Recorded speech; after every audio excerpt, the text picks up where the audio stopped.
And then I saw in your last year you went down with an ACL injury. Who helped you get through that? And what did you find to take your focus away from that into something else? Yeah, I was injured actually right before the Big Ten started in my senior year.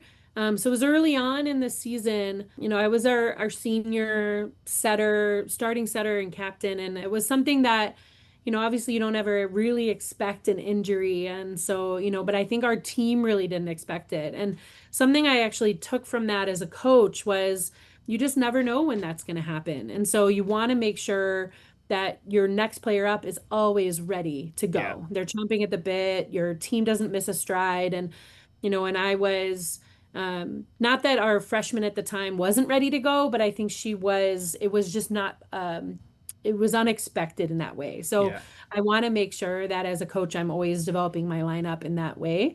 But who supported me? That was a huge army of people. I was devastated. I'm sure I didn't handle that, well at all. I think it took me a little while to really get myself to a place where I could help my team in any kind of way that they could need me from the sidelines. But my coaching staff was amazing. At that point, one of my assistants was Jen Flynn. She's the head coach at Ohio State, and Mary and Kevin Hambley, who are at Stanford now. But they were new and they were amazing support for me as new assistants on that staff, and Don Harden, my head coach, my family.